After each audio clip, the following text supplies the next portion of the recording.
Hey everybody, it's Lewis Porter Jr. It is Tuesday, August 30th. Getting everything set and ready, of course, to do our lovely transparency agenda. It's, of course, getting awesome. So, today, after yesterday's very aggressive, high-end, slightly conflicted. Uh, let's just say I got a lot of private messages after the whole thing went down. Hey, Yashika. Hey, Troy. I was surprised. How many people had comments for me? And some people. Let me be fair about it. Some people did it behind the scenes because they weren't comfortable coming out and the comments and stuff. And I'm not gonna badmouth anybody for it. Look, man, you got to do what you got to do. You got to say what you got to say, and you got to live your life. I'm living my life. My life is what it is. You see, ball cap, glasses, red shirt. That's just me. So I'm just gonna be me. I'm always gonna be me about it. I have been me about it, and I can't be anybody but me. So if anyone was offended about that, I'm sorry. Wasn't trying to offend anybody, but definitely was trying to, get the message out and get people to understand what is going on, what's really going on out there, and how easy, good Lord, how easy it can just turn south. I mean, good Lord, you have no idea. It can just, so, it was one of those kind of days. I'm glad, like I said, I'm always glad I did it. I'm glad people are interested. I'm glad people watched it. I'm glad I got a lot of people commenting. So it's good. No, I'm not going to be gangster today, Troy. I'm going to be very calm. I'm going to be asking another subject that's controversial in a different kind of way, but still controversial. I think a lot of people know my feelings about this personally, and I've said that, hey, Angel, what's going on?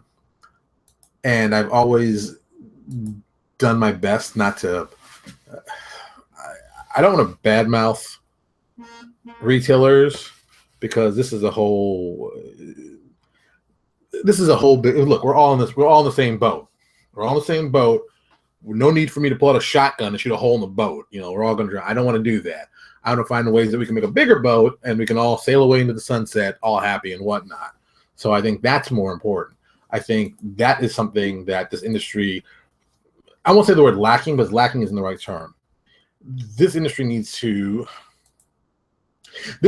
grow up to actually accept that we're actually an industry and we're not this niche little thing still in mom's basement and BS. And yeah, I mean, look, I'm a one-man shop. I got, my bookshelves here and here. I got books all over the floor. And, my friends will tell you my office looks like. It's crazy. I got my ice cream thing I just ate 10 minutes ago before I did this. So, it's like, hey, Michael. And it's like all this stuff going on and all this stuff being creative. I'm just going out of my way to find ways to express myself. And that's why I do this. I enjoy doing these videos. I enjoy talking to people about these videos. I enjoy the business aspect about this industry. We don't talk enough about the business aspect of this industry. And there's stuff that people don't understand. Even the most basic things of how much things cost to make. I've talked to so many people who have been like, oh, that's way too expensive. You can get it cheaper like this. And it's like, they don't think of things like how much editing costs, how much layout costs, how much artists cost. And this all ties in. So this also goes back to the whole thing with retailers. And I think this has always been a problem about retailers and my feelings. I've dealt with a lot of good retailers and some bad ones. Don't get me wrong. Hey, Scott. I think the issue really starts coming up more and more is that okay. Well, Troy gave me a kind of interesting question. Troy says, too many people making too much money to be small niche. Yeah, there are a lot of people making money in this. Yes. Don't get yourselves wrong. There are a lot of companies making a lot of money in this. A lot of money. And not just RPGs. I'm talking tabletop. And let's go with video games too. Video games. Because they're always considered to be, oh, it's small. But they're not small. Video games cost a lot of money to make. And a lot of them fail. And let's go with mobile games and stuff like that. Games themselves as a concept makes money. We are on the far end of the spectrum of it based on, of development. But let's be honest. We're developing worlds that people will get interested in and play in and want to see more of. We are doing what movies used to do. to get people interested. We're developing those worlds that are interesting. We're developing something new.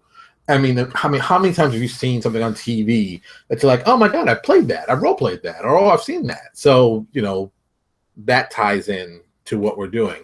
And then when you add retail, and this is the problem, you add retail to it, things kind of fall apart in weird ways, because while the internet has made everything more democratized, as you know, as a publisher, because look, as a publisher, I don't need to go to retail if I don't want to. I can go straight directly to my customer base. And I can do it in several different ways. I can go the way of, I'm going to sell you digital products. And, you know, retailers don't get involved with that. They can't. There's no place to put them in to get them involved. There is, but I'm not going to tell you right now. We'll talk about that later. But at the same time, you know, it's hard to put them into that. If you go print on demand, well, I'm going to save a lot of money in my pocket. That being said, I'm going to miss opportunities for people to possibly see my book on a shelf. But that's just even the retailer even carries it. See, here's the thing, and here's the problem that people don't want to admit, and it's true. But this is retailers don't want to admit this, and publishers don't want to admit this. If I produce a book, I don't give a damn how how high quality it is, how great it looks. If it doesn't have a name that someone recognizes, knows, or understands, or has a love affair with, they're probably not going to take a chance on it. Because, you know, for a lack of a better term, all this stuff is non-refundable. It's non-returnable. So if they buy it and it sucks, they've eaten it. That's money. That's money they're going to eat. And anybody in retail is going to tell you they're not going to take a chance to eat a lot of money. That's just something that's bad for business. And I always go back to this analogy, and this is an old one. Some people may not even know what this is. But there is a line of like little ships, pirates of the Southern Maine. I can't remember it now anymore. It's been such a long time. That WizKids came out. Little boats, and you played them. It's a great idea. It was brilliant.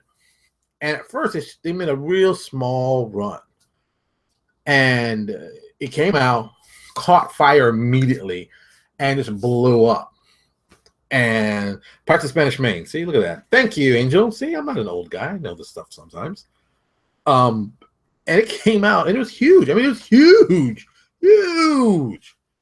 And I was working actually at Tate's Gaming Satellite at the time this thing came out, and I was amazed how quickly this thing just turned over so quickly. Hey, Alex, what's going on? And it was quick. It was like bam, bam, bam, bam, bam, bam, bam. And it was an overnight success, literally.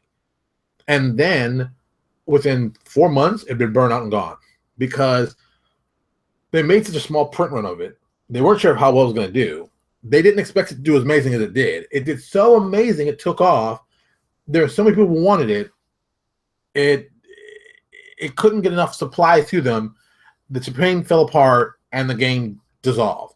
And we're talking, of course, of 6 months. This isn't a lot of time. You know, you went from introduced, excitement, fever, super fever pitch, waiting for more product not available, wanting more product. Oh, I'm tired of it. I'm not playing more. Moved on to the 6 months, maybe 9, but you know, a short period of time.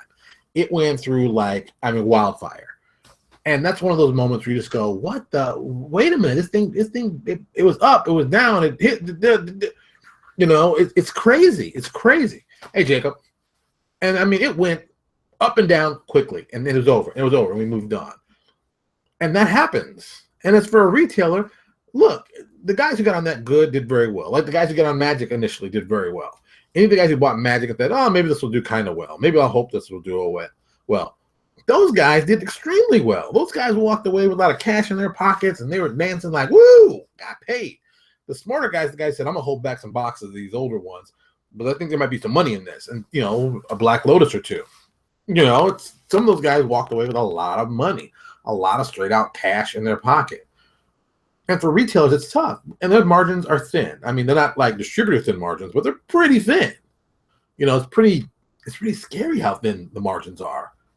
I mean, good Lord, it's pretty ridiculous. But that being said, you know, my job as a manufacturer is to find ways that I can make money for myself. You know, that's what it is. It's not a nice way to put it. It's not going to be any friendlier than that, but it is that. It's like, how can I make money off what I'm selling to make me, more profitable. And that's what we do. That's what we do as a publisher. And selling direct is a great way to handle that. But you kind of have to do that and not do that. The biggest problem that comes up a lot, is like, how does a manufacturer even get into stores? How do get stores even interested in the product and interest stuff? Well, you kind of have to find a way inside ways. And I think it helps, doing online sales helps. I mean, PDF sales are great, and that's going to help you out. That's always going to be constructively good for you. But at the same time, it's tough, because you got to get out there. You got to see people to check it out. People got to see if they like it. If they like it, you got to find more stuff. And it's a never-ending process. It's a long process, and it's painful. And it's like, and a lot of times people are going to tell you, so, oh yeah, I'm going to support you when it comes out. They're not going to support you. They're just telling you that. They're telling you because you're a friend. I mean, if they're a good friend, yeah. But like, stores will tell you anything. They can be, yeah, of course, I got you. Don't worry about it. I'm your buddy. Yeah, But it doesn't always work that way. Angel comment: digital markets need to find a way to be sold to stores. Angel, I talked about this now it's been like 5 years ago, maybe even 6. It's just such a long time ago. I said the easiest way to handle this problem is kind of a similar way they sell audiobooks in places. You put a digital card. It's this simple. And look, if anybody's out there can actually do this, please come see me, because I want to talk to you about it. I'd be more than happy to get on board with this. But what you do is you develop a card, like a simple plastic card, cover the product you're selling, and on the back it has a little code. You scratch off the code. That's the code. You go home to unlock the thing. You buy it in the store. Boom. He gets a digital inventory from it. He sells not even QR codes. It's even easier than that. It's a little scratch off code like you see it all the time. You see, like what good Lord, what Target does and what GameStop does. Take the card, sell it, boom. Go home. Here's a code. Get stuff. Done. Game ready to go. The problem doing it is you've got to find a way to transfer the money that they get it locally. Number one, register the product. Number two, make it easy that they don't actually have to get up from the computer and do it. Number three, and that's like the issue. It's like, well, why am I going to sell these cards at a store if I got a computer at home that does the same thing? Good question. Or even better, this is something that RPG Now Show's done a long time ago, and I'm gonna still just, this irks me to my core. They have never really focused on getting their product in stores because the margins there are too thin for them. And I'm gonna tell you point blank, I as a publisher would give better margins to the store than just having me do it. If they could find a way to get in the stores, I would take less money, because I know once I get in the stores and sell in stores, I'm gonna be rocking it, because I'm gonna get you the digital version, and then I'm gonna get my book in your store, because you're gonna see, oh, he's getting sales, and I'm getting this extra money from doing something that doesn't really take a lot of space and a lot of time. And you can do it on a spinner rack where you just have gift cards. Oh, this one, okay, cool, great, I'll buy this one, and you get the prices down cheap. I mean, you could be like, oh, want to test out a full line of books, like between me and the 5 publishers, we all get together, $5 or like $4. Let's say it's 5 publishers, go $5. We split the money evenly. We're not trying to make any real money. It's just like a little taste of our stuff. Boom. 5 different publishers have an opportunity to get in front of other clients that might want to see their stuff. There's so many great ideas for this. It's just ridiculous. I was thinking, and this is from Scott, I was thinking, have a promo video at the store if people write their digital phone. Yeah, I mean, people want to buy digitally on the phone. Like, play lots of, yeah, it's and that's another thing. And thanks, Scott. You kind of brought this up. This is a kind of weird side thing, but you guys will get it. As for a group of people so technically savvy as us, with, I mean, good Lord, how many computer software guys do I know in this industry that I can think of, off the top of my hand? We're not doing a lot of the digital stuff we should be doing. Or people are just like, oh, I don't know if I want to do that. RPG Now has been the premier place to sell PDFs from day one. They've gotten the biggest piece of the market. They control it, and they spun it off into other smaller things. But really, they haven't really improved it. It's gotten better. Don't get me wrong. It's not a horrible mess, but it should be better. I mean, look, it's good, not great. Could it be great? Yeah, it could be great. It could be very great. But is it in the best interest for them to make it great? I don't know. And look, once again, this tells you how old it is. I still call it RPG now. Most people don't even go on RPG now. They go through drive-through, drive-through RPG. And it's like, that's how long I've been with it. I've been doing it that long because I was with them. And that's why I stay with them, because I've been with them that long. And for me, it's not even like, it's like I wouldn't sell anywhere else. I'm not exclusive to them. I'll sell anywhere. The traffic goes to RPG now because that's the place to go. They got WotC. They had WotC. They lost WotC. They got WotC back. And probably they're going to keep WotC the rest of their lives because they were the place selling it, making it, and doing a legitimate, good way. WotC tried to do it on their own, make it on their own, which I thought was a dumb idea. Don't feel bad, WotC. Marvel Comics did the same thing with Heroes World. They bought that mother, and it fell apart for them after 9 months. So don't feel bad. That's, having some multimedia ties in. Yes, John's Open Gaming Store is another version. But at the same time, John hasn't even approached stores to get into them. And, look, to get to the stores is where the gold mine is. A lot of people are like, well, maybe. No, not just maybe. Stores want to find a way to make money. I want to find ways to make money. We can find ways to make money together. But no one's really going at them with a great idea, an easy system, and something they can turn over quickly to make money on. This is getting really like a lot of things are going in here, so I got to read this. Sell Casey Stevens running so currently. Sales results. Yeah, I mean, John selling. John's talking about once again. Owen Casey Stevens sale. I try not to mention Owen in every one of these damn shows, but apparently Owen pops up a lot. Owen has a sale going on. They had an RPG Now selling, $600 worth of product for $20. Yeah, man, that's a winner. That's an automatic winner. That's dirt cheap. Who's not going to pick that up?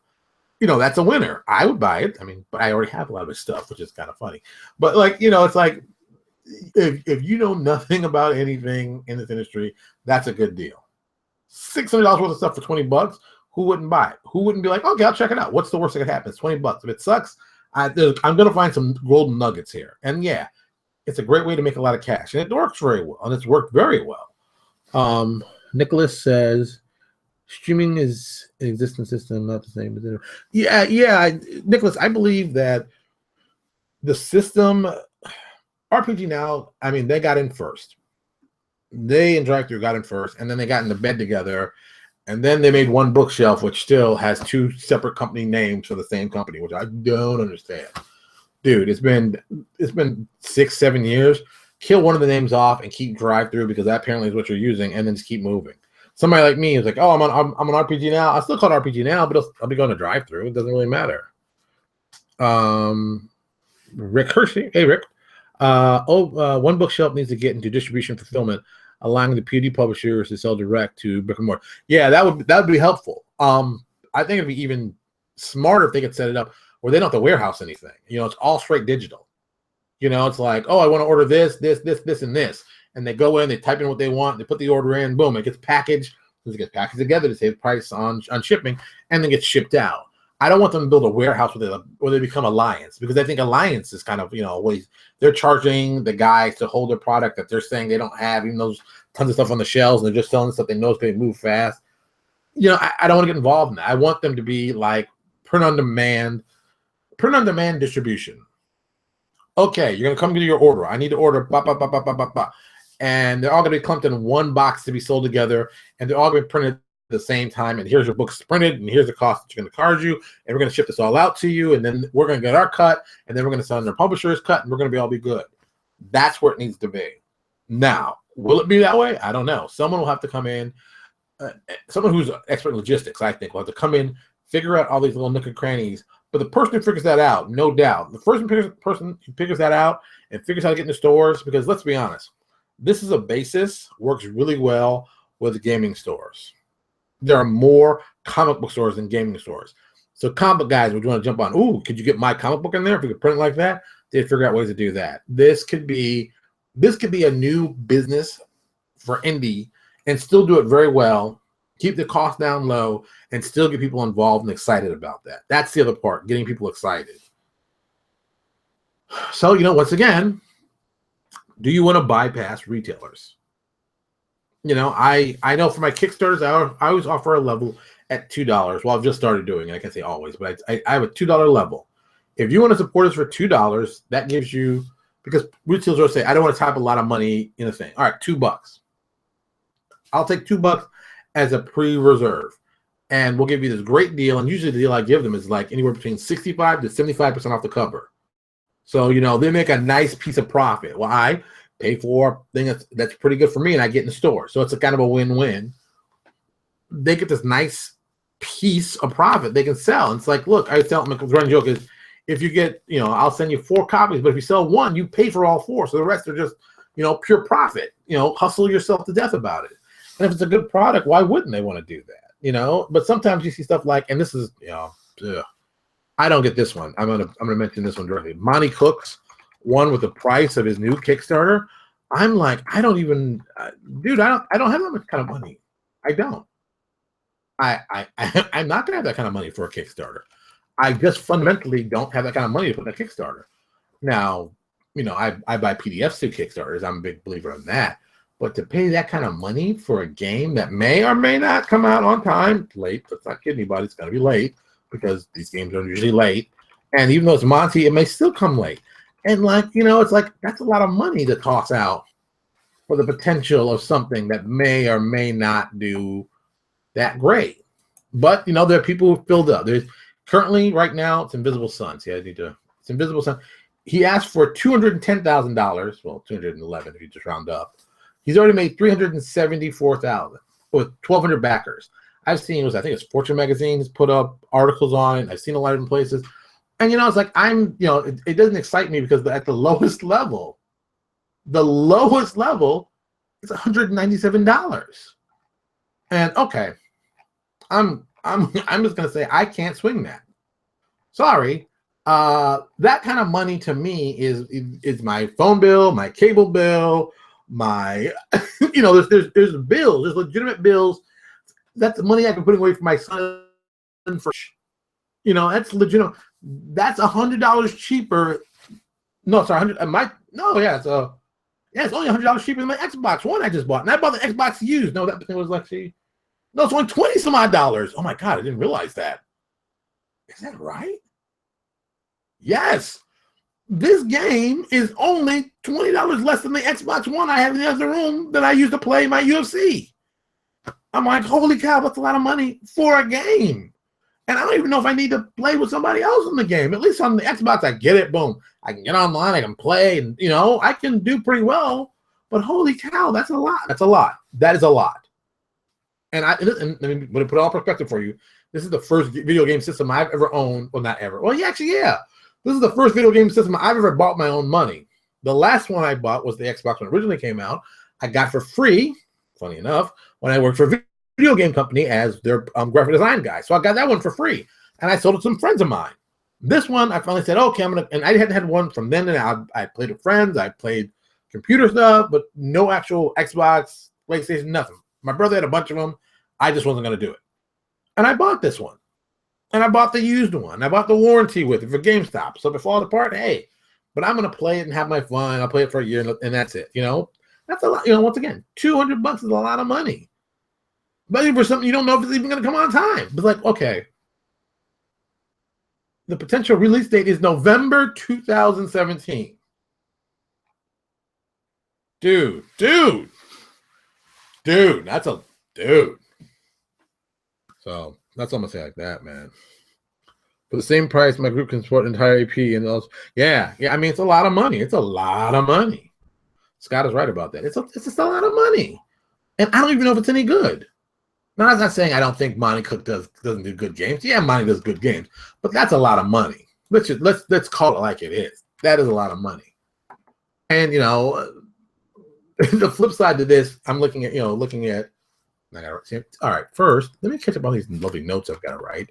But I'm writing all these notes, and I'm not doing it fast as I should. Son, let's compare it to John Wick 7C, the second edition. I mean, that made a lot more money, but I got, you know, that first sticker shock wasn't a punch in the groin. And that's a punch in the groin. I'd like you to give me $200 for a game that you're not going to see for a year and like 15 months. I mean, you know, Lucas made a very, very funny point. That's just long enough to forget you backed it. Yes, it actually is. It is legitimately long enough to you go, oh, I backed that? Did I back that? Oh, I did. Oh, I don't, man, I just, look, it sounds expensive to me. I'm not trying to diss the man and not think he's going to do well, because I mean, he's already proven that, 1,200 people have decided, they know better than me. They got the money to spend on that. Hey, more power to you. I can't swing that. I'm not going to front. And then you got John Wicks, where, you could buy, the PDF for $20, or you could buy all the PDFs in the stretch goals for $40. I can swing $40. That's no problem. AJP, what's going on? It's just like, wow, man. And this kind of stuff is going to keep going on over and over and affecting retailers. And, it's weird. And once again, let me actually, since I'm on 7C, let me actually see what the retailer level was in the pair. Never retail level. Let me check them. Retailers can do add-on books and discounts. Oh, it doesn't look like there was a retail. Let me see, right? Maybe I missed it. No, it looked like there wasn't a retail level. Wow, that's you could, I guess there wasn't. Wow. But I know that for Monty there was actually. Let me get his retail level, because I know a friend of ours signed up for it, and I was just like, man, I couldn't pull that off. But hey, man, more power to them. If people, Invisible Sun, if people could do it, it's on them. Yeah, Scott, 3 people paid, nearly $6,000. Look, I don't have $6,000 to buy for a game. I just don't. I wouldn't expect you to have $6,000 to buy for a game. I think if you're spending $6,000 on a game, you must be doing very well, because I mean, I can't pull it off. Look, if you want to reach, there's a retailer's only one. It costs you $296 or more. You get 3 copies of the game, 8 medallions, and a special retail promotion materials. I don't know what that means. All I know is, and he's gotten 32 backers. 32 backers. That means 32 stores have said, yes, I will give you $300 to see something possibly in 15 months. What the hell? Come on, man. Come on. That's crazy. And these are the same retailers that tell you, a new guy, oh, no, it's too risky. Your product's way too risky. That product's way too risky? So, yeah. All right, so Lucas said, let's turn that off. It's driving me crazy. I wonder if people are paying because they believe it will be good, or because it's Monty Cook. Lucas, that is a question I've asked from day one. Are people buying this because it says Monty Cook's name on it, or because they think it's good? And you got to wonder, does it even matter now? Because Monty Cook has proven to have the fan base that people want to buy his stuff. So more power to him, man. Get that dollars. I'm gonna throw a little haterade at him. I hate that. Yeah, he's doing it, man. Why not? Let him be proud. He did that. His name can sell stuff. That's a success. That's a success. John Wick's name now can sell stuff. That's a success. That's the level we need to be getting to. That's when retailers go, oh, I know that guy. He made me a bunch of money. So why would I not? I'm not going to badmouth them. They did a good job, man. Get that money. Do what you got to do. Be a hustler. Hustle. This is what this game's about. Be a hustler.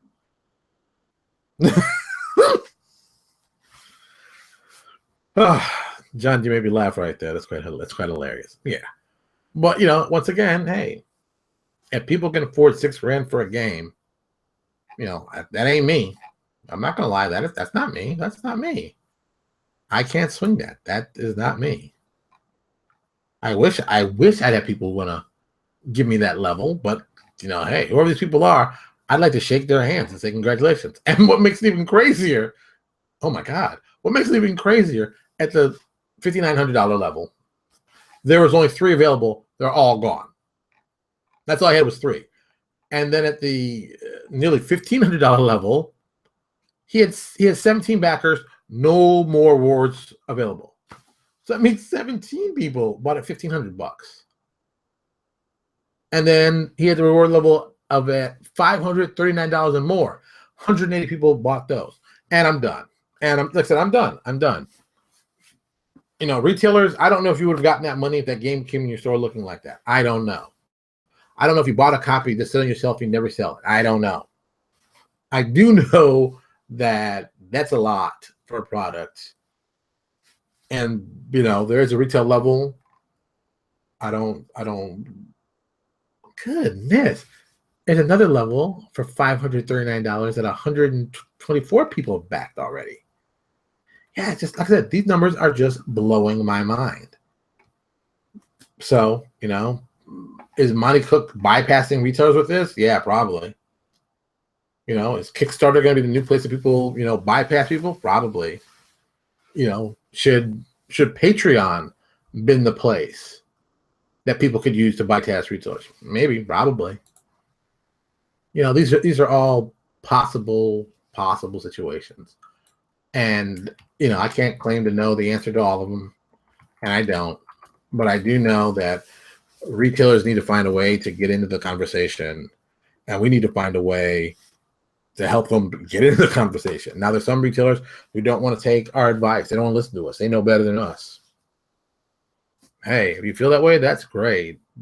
But I try to find ways of talking to people, but some people don't want to listen to you. So I'm like, okay, good, bad, or otherwise. Good luck with your store. I hope you do well. I mean, because stores failing is bad for all of us. But at the same time, you can't have a store. Oh, God, I won't even mention this name of the store here. It's in Miami, the store I went to. I tell people I haven't been there in a long while. I think they might have moved, but last time I went there, it was like a garage basement. There's dust on everything, and there's a section of the store where the lights had burned out. And I kid you not, I was a little frightened. I thought I might get mugged back there. I mean, it just had that vibe of, dude, you go in this back alley, you're gonna get got. You know, that's how I felt. And this is a gaming store. This is a place. And I'm like, there's no woman in the world going to come in here and buy this stuff. And the guy who ran it was an old crotchety guy. And it was just, you know, it was what you'd expect from a bad gaming store. And, you know, I always thought that they'd go out of business, and they never did. You know, just because, you know, you don't have choices and you're desperate, you do what you got to do. But once again, you know, retailers. You know, that being said, I've had the pleasure of working with, you know, an awesome retailer with Tate, and seeing his store just immensely get better and better and better.